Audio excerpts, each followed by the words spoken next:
Hey guys, it's Hunter. Welcome back to another video. It is that time of year again. It's time to rank the best and the worst guitar gear of 2022. It's the 2022 Aggie Awards. Let's take a closer look. Now, just a quick disclaimer. I'm not Sweetwater, I'm not Guitar World, I'm not a retailer or publication that gets every new piece of guitar gear at launch. I'm just a dude in the basement doing my best, okay? So I didn't get to cover everything I wanted to, everything that you guys requested this year, but we still talked about a lot of gear. Think of this as a small slice in the wider guitar gear pizza of 2022. Dodgy analogy, but it works. We move. Best and worst guitar gear recap of 2022. Let's get into it. First up, best looking guitar. And in years past, I've chosen really modern looking, colorful guitars with exotic tops. This year, I don't know, I've played a lot more traditional looking guitars. And to be honest, with the sales data that retailers have shared with me, that's kind of where the industry is going, back to the classics. And I guess I've chosen to start this video by pissing a lot of people off, because this year, I think that the best looking guitar I tried was Adam Jones' Gibson Les Paul Standard. All right, hold the dislikes, hear me out. Then you can berate me in the comments if you still disagree. This thing is gorgeous. It combines the simple cleanness of the Les Paul Standard with the visual exuberance of a Silverburst Les Paul Custom. First of all, Silverburst is fantastic. This one has the slightly aged color, slightly ambered, and then it has the proper teardrop shape, not a rim burst. It's got an ebony fingerboard, colorful mother of pearl inlays, straight from a Les Paul Custom. It's such a nice looking guitar.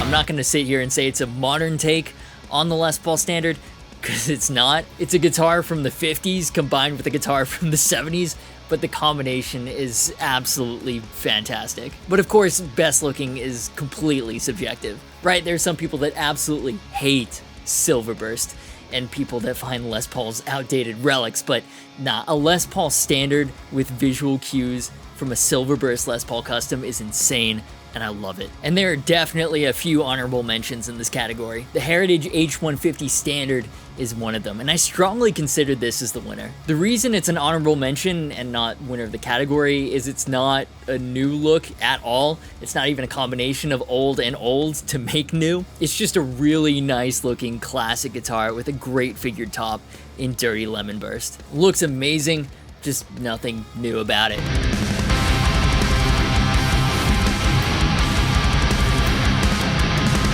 Next honorable mention goes to the LTD Viper 1000 Evertune. If Batman played a guitar, this would be it.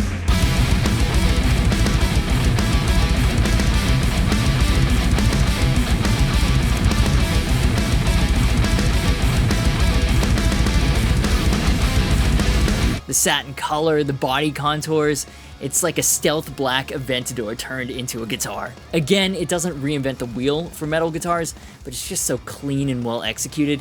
Had to give it an honorable mention. And the last honorable mention I'm giving to the Harley Benton SC552. It's kind of a modern take on the Singlecut, sort of, but the top for a budget guitar is absolutely ridiculous. In the past, veneer tops on import guitars have been so shallow and lifeless. Not on this one. It's another example of what Indonesian factories are able to do now with the depth and the figuring of veneers, so I had to give it a quick shout out.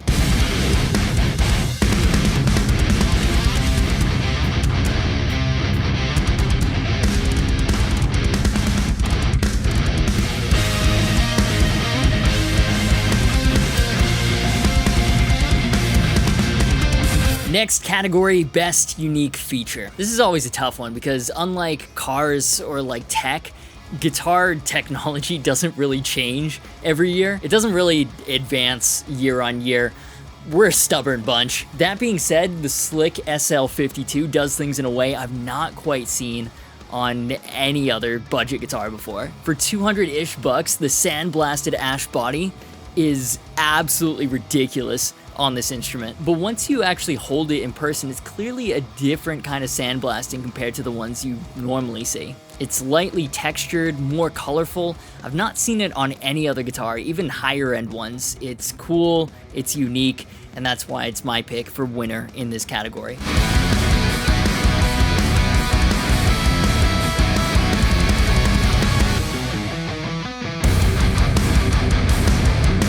Honorable or dishonorable mention, depending on how you look at it, Gibson Kirk Hammett Greenie. And there's a few things here. $50,000 price tag for a new guitar. That's unusual. You also got a full Gibson VIP experience event with Kirk Hammett, hence the price. Really uncool though. They made such a huge deal about Kirk Hammett of Metallica joining Gibson, and then only dropped a highly limited 50 grand guitar. Pretty much unobtainable for most people. Or maybe that's just my salty poorness talking. That could very much be it. Either way, the pricing, the event, definitely unique. And another honorable mention goes to my signature Valiant Jupiter. Made in Kyiv, Ukraine. The specs on it are absolutely ridiculous, but one of the things that Valiant does is they use a ton of duralumin in their proprietary hardware. Duralumin is a material usually only used for aviation purposes, for how durable and lightweight it is. Never seen it used on guitars except for Valiant. And they even used it for the side dots on this one. We talked about it last year with the first Valiant Jupiter I tried, but they're still the only company doing it, and they're producing guitars in a fucking war zone. It's still unique, and it still deserves an honorable mention. Then, biggest bust. And again, as with every year, with this category name, I will ask you to be mature in the comments. But this is the unenviable distinction of being a guitar that just didn't live up to expectations. It gets more and more difficult every year because with modern manufacturing, there are very few truly bad guitars, at least from the big major brands. There are always things that get through QC with mass production, but by and large, stay away from the super cheap brands from Wish.com or AliExpress, you'll be fine. The main thing I look for now is this guitar good value for the money? And in the case of the current generation Epi / Les Paul Standard, it's a very good guitar, but is it good value for money? Probably not, right? It's very, very similar to the Epi Les Paul Standard 50s, almost identical specs, pro-buckers, big necks, even the finishes are similar. Extra disappointing because the previous generation had his signature Seymour Duncan pickups for less money. The last Les Paul even had an ebony board, something that Gibson equivalent didn't even have. This current generation one is more expensive with worse specs.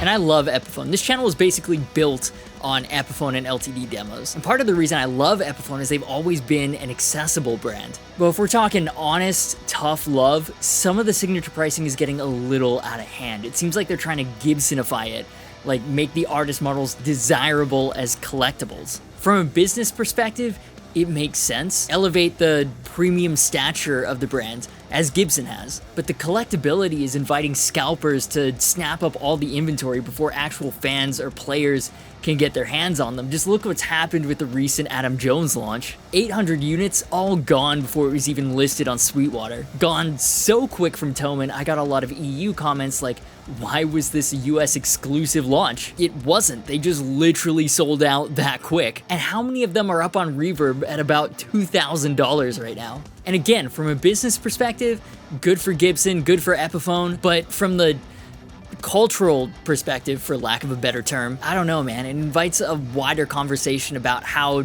accessible Epiphones are really becoming. Then honorable, or I guess dishonorable mention goes to the Schecter Machine Gun Kelly signature.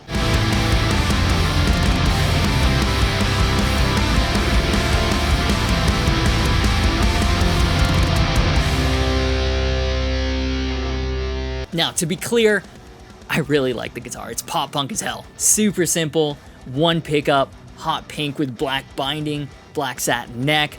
Love it. Really, the only problem with it, name association aside, if you care about that, is the price. For a guitar aimed at casual guitar fans, and without anything too special spec-wise except for the looks, Why the heck did they go with a price point of $1,000? That's a steep price and a missed opportunity to bring in new guitar players who might just be looking into guitar because of how popular Machine Gun Karen is. And that missed opportunity to use this as an affordable gateway drug into the world of guitar playing is definitely worth a dishonorable mention. Next category is Best Amp. And to be honest, I didn't try out too many new amps this year. Last year I said one of my goals was to try and do more amp videos in 2022. That plan got severely messed up. Tube shortages, big life changes, but I can say without a doubt the best amp that I tried this year is the Marshall Jubilee 2555X reissue. And I know, this is not a new amp. The original design is 35 years old. Even the reissue is about 7 years old. But this is a classic amp design. And somehow I'd never tried one or any JCM 800 based amp in a studio environment before until the Silver Jubilee in this year of our Lord 2022. And I haven't made a video on it just yet. I've been getting to grips with it, but as soon as I plugged in, I absolutely loved it.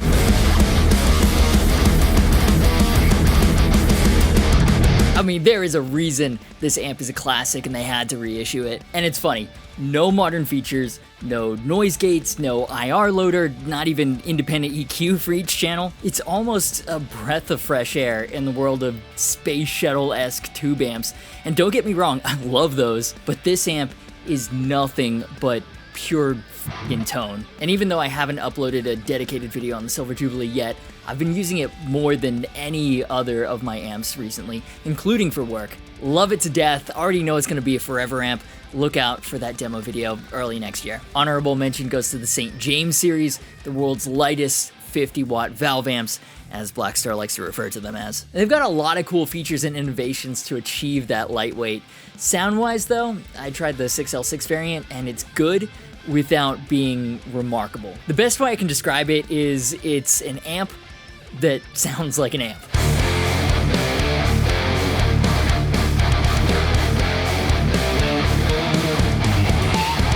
The Silver Jubilee sounds so much more inspiring. That's why it takes the category, and the St. James gets an honorable mention. Another honorable mention goes to the Hughes & Kettner Black Spirit 200. This thing is really cool. 4 channels, clean, crunch, lead, and ultra, which is already awesome from a versatility standpoint. Then you add in a digital effects suite, direct out. It's kind of the ultimate 1 amp gigging solution. Hughes & Kettner, it lights up, so it sounds great and looks great doing it.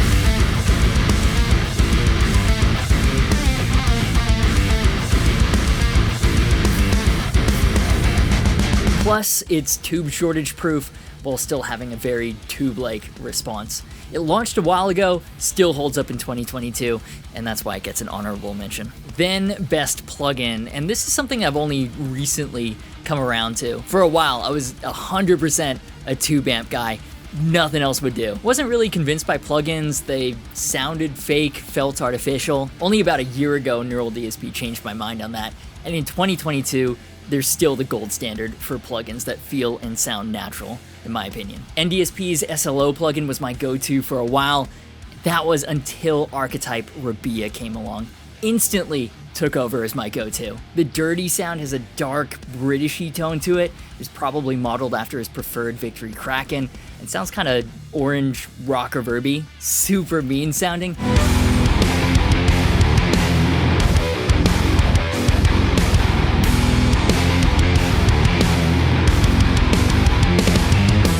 And the Archetype plugins are complete rigs in a box. Multiple amps for clean and crunch, full stomp box and effects suites, customizable IRs. Then the Bia plugin has a powerful but easy to use synth module. And this plugin is now my go-to anytime I'm trying out a new guitar or writing anything. It's a nasty sounding plugin in the best of ways.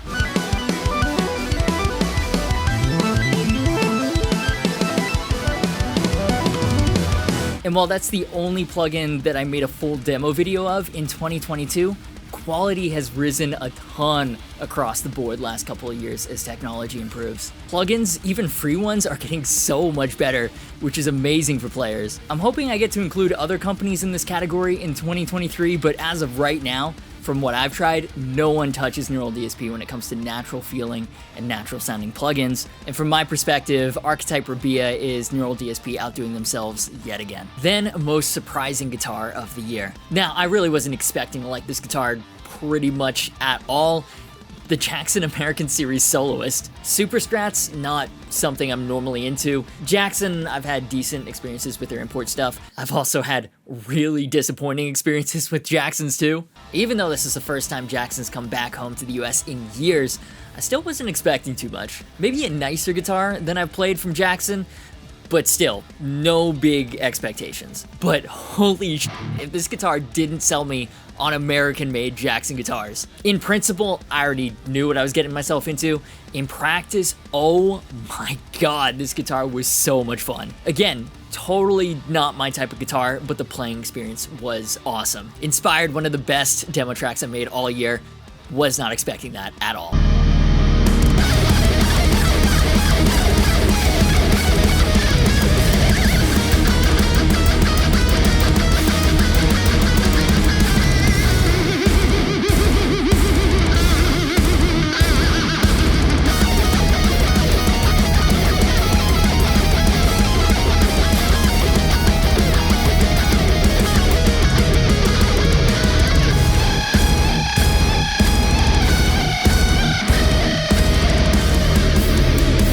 First honorable mention goes to the Harmony Jupiter.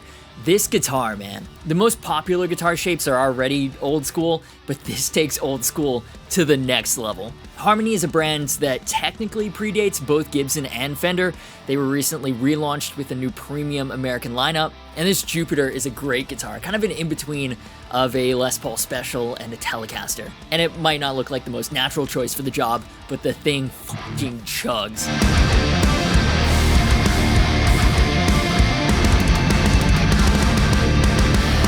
And another honorable mention goes to the Gretsch Baritone, because I knew it was going to be fun, but not this fun. Like, it is way more fun in real life than it has any right to be. Bigsby, 30-inch scale length, drop E, and it's like an old school country guitar. It's ridiculous. Easily one of my favorite guitars of the year. Literally, I just did not realize it would be this much fun before I got it in my hands.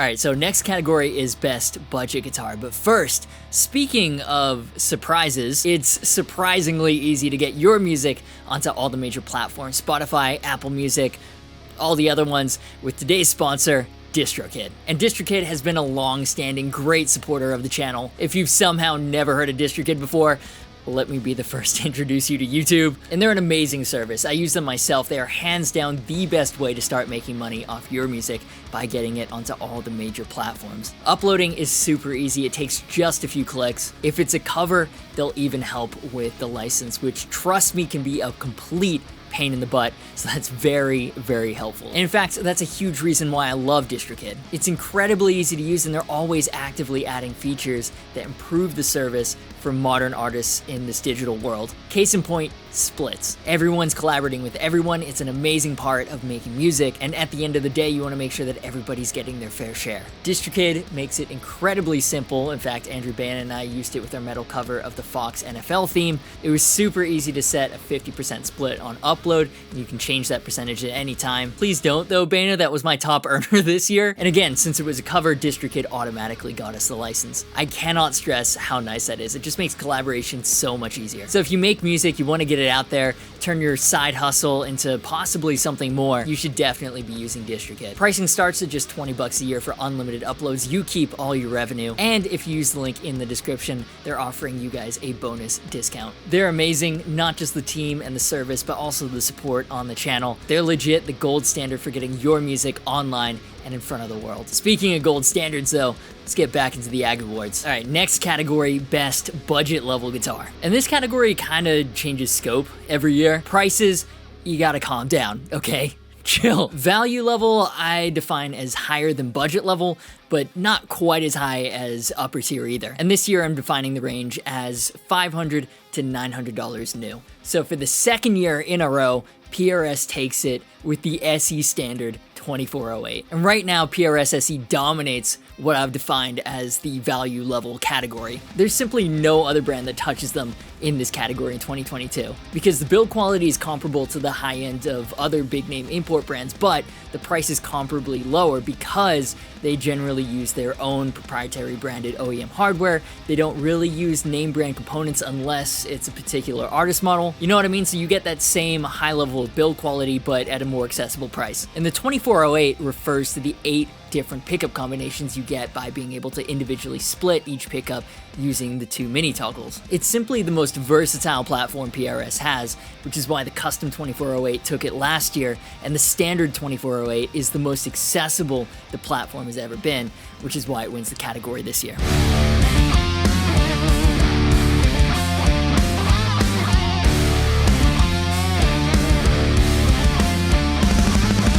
Honorable mention goes to another PRS SE, the SE Starla Hardtail. This guitar is so underappreciated. It breaks my heart. PRS is known for their somewhat contemporary designs as far as the big 3 American companies go, and this thing is retro as fuck. Very, very cool. It's kind of unexpected from PRS in terms of the retro vibe, but the quality is 100% PRS.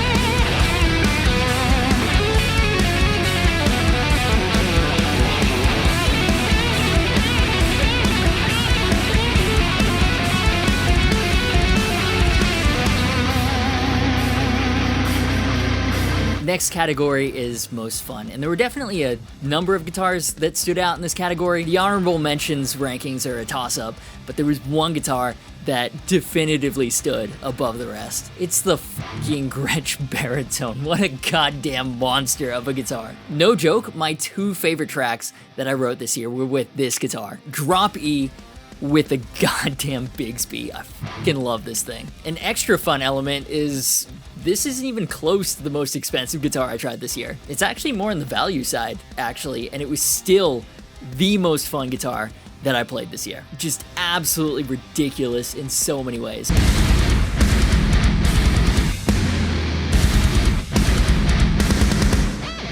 Then first honorable mention goes to the Jackson American Series Soloist, and I've said it before, I pretty much say it every time I demo guitar with a Floyd. It's easy to see why people love them. Floyd Roses, especially fully floating Floyds, alliteration, are a stupid amount of fun.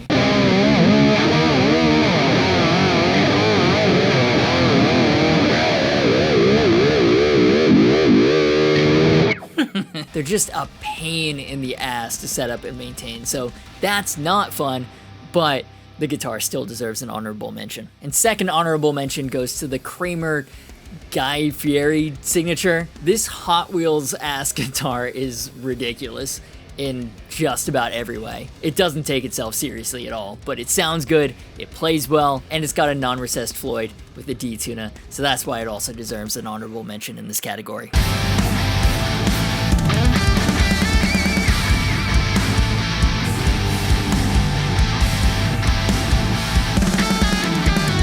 Now into your overall no-holds-barred winner categories. This being the channel of the cults of the single cut, we've got our best modern single cut and our best traditional single cut categories. Listen, I have very strong feelings about single cuts. They're getting their own categories. Then after those, best artist model, and then best overall guitar in 2022. Okay, so let's start with the best modern single cut. And I'm gonna do something that I've never done in the history of the Ag Awards. And I'm gonna give the winner of this category to a guitar, or set of guitars rather, that I didn't make dedicated demo videos on for this year. But here's the deal, ESP and LTD have always made near perfect modern takes on the single cut.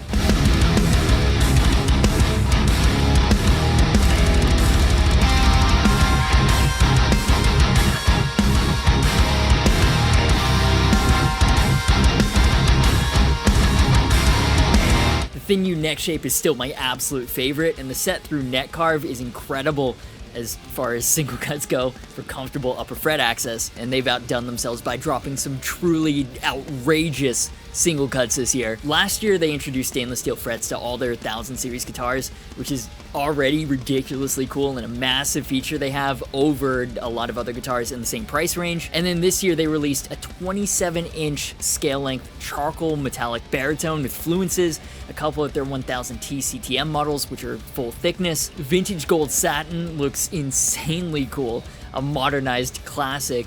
Plus, the one in Violet Shadow is their first full thickness model in a super bright, modern color with direct mounted pickups. And the black BD-esque ever-tuned full thickness EC1000T CTM is so cool. It's even got gold saddles for the black Evertune, and they dropped a left-handed version of it at the same time. How often do lefties actually get cool shit at the same time as the right-handed launch? Yeah, exactly. Never. So again, not one particular guitar, just overall when it comes to the modern single cut game, LTD fucking killed it this year when you consider their modern single cut lineup as a whole, and everyone else is still just playing catch up. An honorable mention goes to Matt Hafey's Les Paul Origins Les Paul Customs.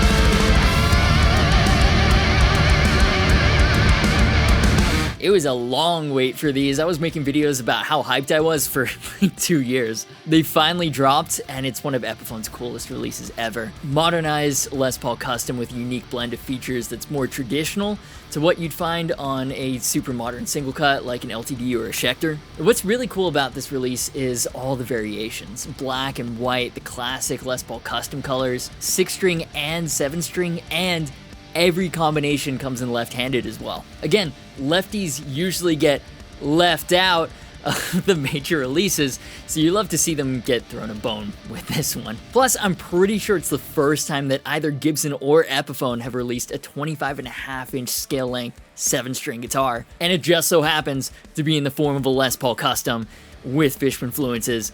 Love it. The best traditional single cut I demoed in 2022 is the Herridge H150 Standard. Oh my god, what a guitar. This year I've been really into my traditional single cuts, and it's weird, I mentioned it a lot of times over this year, to the point where one dude in the comments was like, okay, we get it already, you became a new dad, talk about something else. But it legitimately changes so much in your life, including your taste in guitars, apparently. Before, was only interested in LP custom style guitars. Suddenly, a boomer bursty standard looks pretty damn good. And Herridge knows how to make a pretty damn good guitar. And they've got a great story too. They were started by former Gibson employees. They're made in the historic Kalamazoo, Michigan facility that all the quote-unquote golden era Gibsons were born. And the H150 Standard is just a no-nonsense traditional single cut. Dirty Lemon Burst looks phenomenal. Can't find anything wrong with the guitar. Sometimes traditional style single cuts will fight you. Like, you really have to want it to get the most out of it. Not this one. And yeah, the headstock shape is a little derpy, but the straighter string pull helps the poor G string out with tuning stability. Just a great fucking guitar. And the first honorable mention in this category goes to the Herridge H150 Custom Core, right? Just objectively, this is a life goals level traditional single cut. And I really wasn't sure how Herridge would improve on the H150 Standard with their higher tier, but god damn it, they have. The top has incredible deep figuring, some of the best I've seen on any guitar that's come through the studio. Probably top 2, only the Tremonti 10 Top really compares. I love the worn feel of Relics guitars, so I got the Artisan Aged. The nitro checking is beautiful. More importantly though, the finish is worn and the playing experience is so smooth. You can debate all day about the looks, but it feels like this guitar has gotten heavy playing time over the last 60 years, and it's so satisfying. And as far as American-made custom shop level guitars with detailed hand aging goes, it's arguably great value for this very specific, super high-end category. Again, one that I got this year but didn't make a dedicated video of yet, so look for this one to probably take the entire category outright in 2023. And then I wasn't sure whether this one belonged here or in the modern single cut category because it's got stainless steel frets, and that is definitely not a traditional spec. But if you compare the rest of the Harley Benton SC552 with the Matt Heafy Les Paul Custom or an LTD EC1000, yeah, this is not a modern guitar. And again, it's a super impressive, I guess we'll call it traditional plus guitar for the money, so it gets an honorable mention in this category. Now let's talk best artist model, and holy shit, this year there were so many to choose from. Supply chain issues sorted, the signature model tap burst wide open, or I guess that's the metaphor we're going for. So this was a really tough one, and again, it's gonna be a controversial call, but this year the best artist model was Adam Jones Gibson USA Les Paul Standard. Man, I'm telling you, I fucking love this guitar. I've played a lot of Les Pauls, like a lot of Les Pauls. A lot of Les Pauls. Like when I'm playing for myself, not for work, I'm basically playing some sort of Les Paul. And the Adam Jones is easily the best Les Paul Standard I've ever played. I don't know if it's the neck shape, I don't know if it's the ebony fingerboard, if it's the hot-ass bridge pickup, if it's because it's got the proper teardrop silver burst. It's kind of an amazing combination of all these unique features you don't find in other Les Paul standards. And listen, I had sworn off new Gibson guitars after I tried the Navigator LP. I was dead set on only buying used Gibsons, and this guitar reeled my ass back in. It looks great, it feels and sounds so fucking chonky, I love it.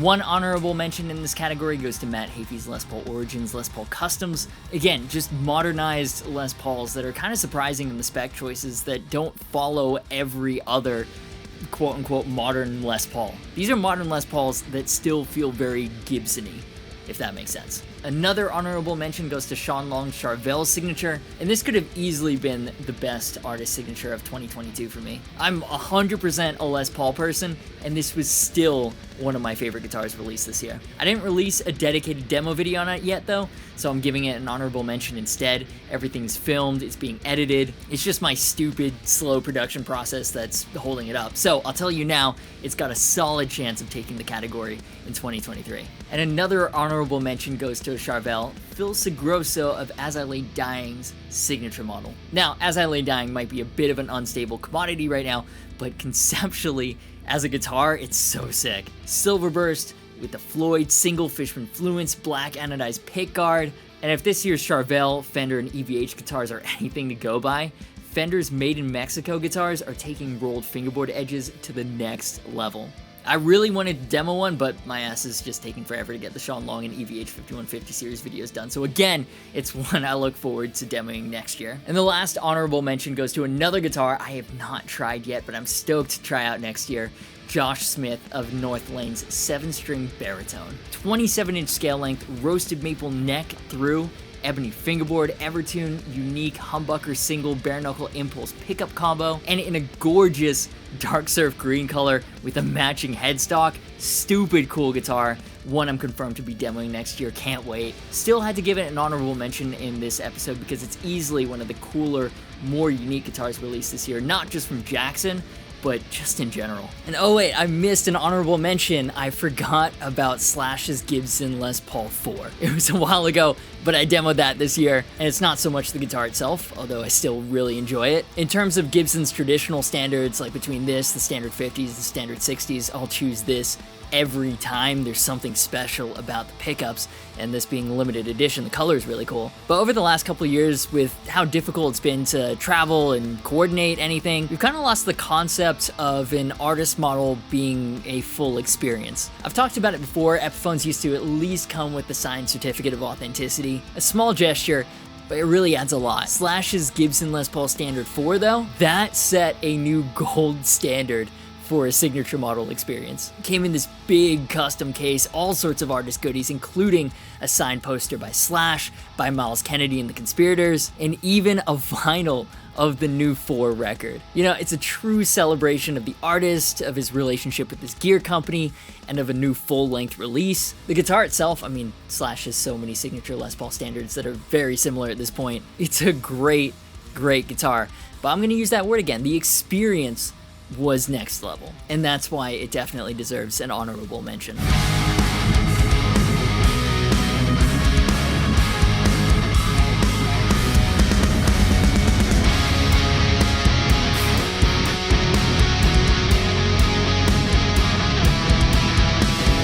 But now it's time for the overall grand winner. The best guitar that I tried out of everything this year was, just like in 2021, a Valiant Guitars Jupiter. This time though, we developed a model together and they've made it the perfect custom shop level, resto mod style, modern metal sleeper guitar.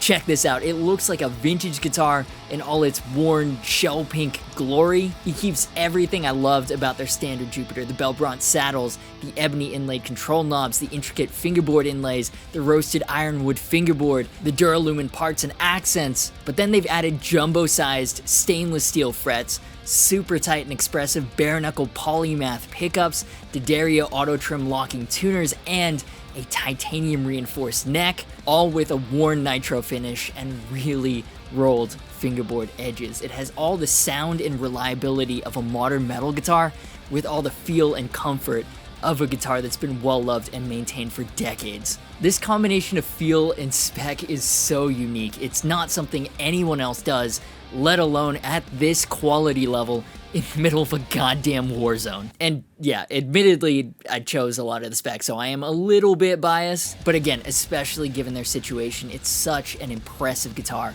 from such an impressive company.